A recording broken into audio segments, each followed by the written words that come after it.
16th May 2022, you're the trading upon Yankopon as audience. So, actually, my main cow say you are on the biggest breakfast show, Badwam, on Adom TV, multi TV. So, free side break up him say, non kuno air bono, and Kaye say, is a collective responsibility. You know, necessary if any of you know my Ghana, near to a now, Ghana to my pie, person of Fefrano, you know, contribute towards that and to mana, a bit in my fair from my Bibiako Kama at their my Yatina see the under the able leadership of Welbeck Kofi and Pedu, supported by Priscilla, Vodafone, Anaman, Dachshene, sound for camera and set designers, control for makeup, for lighting, for Adom, and if you are driver for Sweko Fire, one EDA, Ebiduye. And you mean one say, my main cow say, Lady D, yo, and the pen I'm saying, D back on Lady D, yo, and also Abeka Yehua. Lady D, yo. Akan the son of my sister Sandy. You know this head in the man. Oh, sir. Sister Sandy be a guy.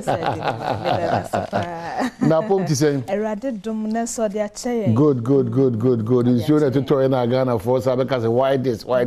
Investment can watch them. Just that may we share the families in the Pebima or more as so far the consequences can come. Because that's how we want to live our life as a country. Inti min pese me kwa kunya daje kraga ana nso toye ana twifa eso ana nso na yesi ana amafo not kareshi ana go tele yafa so ana yenam na edede bi ha ebe koso ana mam na de bi asa why be to na ato because we don't want to solve the problems. We want to always every year lament. Near lament every year near lament ye be no so but mamenda ni take go ase and then abrabona e bore bia na makano de wa open alcohol 2% so yiri fa ode bia nso be yira fa okay o pese o de hihye egu akwama nso be to enti nya bia ebeye eti wo ye Ghana ni di hye wo gina bia obetima se nipa do na ahyebre wa nso betima se wo hyebre bia meka ba bia dan mo nko ye we fie miense ni de bia da okọ ha saa na situation ti a wa we atazo kra se untu da no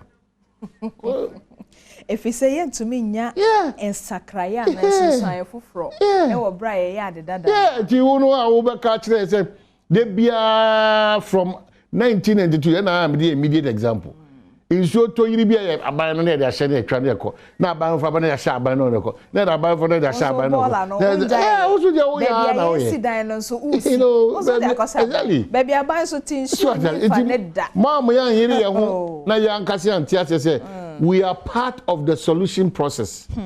Na baby adane ye be kika yen ase na nad move for the anwa mo ne a blanket ne abese sa how am I sa na wa just wait up. This is the life you want to live and then nobody will force you to get out of life. You live that life.